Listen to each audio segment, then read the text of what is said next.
Ever been glued to the news, watching some tragedy unfold, and that phrase pops into your head, oh, the humanity. What is it about those moments that makes us, like, crave some deeper meaning? It's like we can sense there's more to life than just what we see on the surface. Like there's this inner compass, right? And we've kind of forgotten how to use it. And we're trying to tap into that today, yeah. We've got some Ernie Vecchio for this deep dive, excerpts from Feelings and Reason and his collection of articles. He gets into this whole idea of navigating life, not just with your head, but with your heart. And that's really where his work resonates, I think. He talks about this pull. We all feel this spiritual gravity. Ooh, I like that. Spiritual gravity. Yeah. And it's not the same as like physical gravity, right? It's Right. our thoughts, our beliefs, they kind of have their own gravity. Sometimes it can feel like they're holding us back. It's like we're tethered to something. Exactly. And unlike physical gravity that, pulls things together, this can feel like a weight, like it's holding us back from really being who we are. Have you ever felt that pull, that sense of being held back by, I don't know, almost like invisible forces? Oh, absolutely. Yeah. 100%. And Vecchio uses this really interesting analogy to explain it. The humane spectrum. Okay. Yeah. It's got these four elements: soul, spirit, ego, heart. And each one plays a part in how we experience this spiritual gravity and how we can learn to navigate life using our hearts as our guide. So let's break that down. What are these elements? How do they work together? So we've got these four elements, this humane spectrum.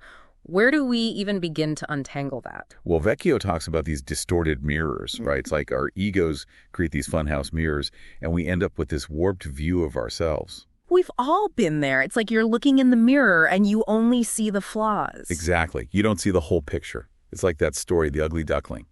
He felt so out of place, so different. He couldn't even see he was a swan, right? Exactly.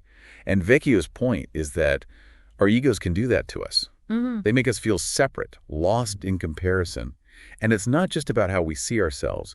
These distorted mirrors, they mess with how we see everything, the whole world. It's like this constant need for validation, right? We're always comparing ourselves, measuring ourselves against some external standard. And it's exhausting. Vecchio suggests that we shift our focus. Instead of looking outward, what if we tuned into the wisdom of our hearts? What if we looked inward? There's that inner compass again. Right. And that's where the humane spectrum comes in. It's about understanding where the ego fits in, but not letting it run the show. Okay, so let's break down these four elements. Soul, spirit, ego, heart. So think of your soul like that quiet observer, that part of you that can step back from all the drama and just see the bigger picture. Okay, so it's not really caught up in the day-to-day. Exactly. And then there's your spirit. That's about feeling, sensing. It's what connects you to, like right now, the richness of this moment. Not the past, not the future. Just present. Exactly. Then there's the ego. And it's not that the ego is always a bad thing, right? But it's the part of us that wants to label everything, to compare, And they can lead us down some not so great paths, like self-doubt. And finally, we have the heart.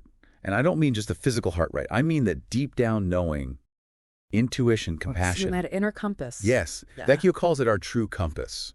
It's what guides us toward, really living authentically and finding fulfillment. So how do we tune into that heart compass, especially with all the noise out there and in our own heads? Well, it's interesting. Vecchio talks about this idea of like strengthening a muscle. We have to practice listening to that quieter voice. You know what I mean? He talks about mindfulness, spending time in nature, all these ways to just quiet things down internally so we can hear our hearts. Create some space for that wisdom to come through. Yes. And here's the thing. It's not just about quieting the noise inside ourselves. He also talks about surrounding ourselves with good mirrors. Okay, now I'm curious. Good mirrors, what's that about? So the people we surround ourselves with, they can act like mirrors, right? Reflecting back to us. But they can either be those sunhouse mirrors distorting who we are, or they can be clear, helping us see our true selves, encouraging us to lead with our hearts. He actually tells this really powerful story. It's about this woodsman, and he gets cursed by this wicked witch. Okay, hold on. This sounds intense. Right. So the witch, she strips the woodsman of all his emotions. He can't feel anything anymore, and he becomes totally lost, disconnected. He's like a shell, She's going through the motion. Exactly. And it's like he's living entirely from that egotistical part of himself. Can't access his heart at all. And that's the curse, right? To be cut off from your heart. Exactly. And Vecchio says this story, it resonates with so many people who have, past traumas.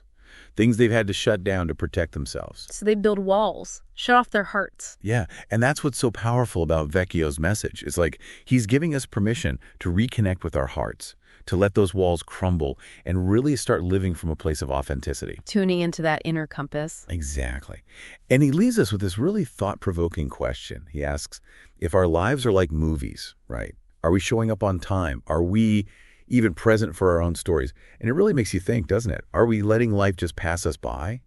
Or are we choosing to really be here right now, tapping into the wisdom of our hearts and experiencing each moment to the fullest? That's such a good question for all of us to consider. Are we just going through the motions, or are we really here, present in our own lives? That's something to think about.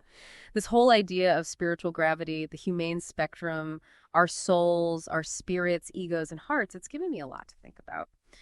So much of what Ernie L. Vecchio writes about really resonates. It's a reminder to tune into that inner compass, that heart-centered wisdom that's always there, guiding us towards a more authentic life. And on that note, thanks for joining us on this deep dive.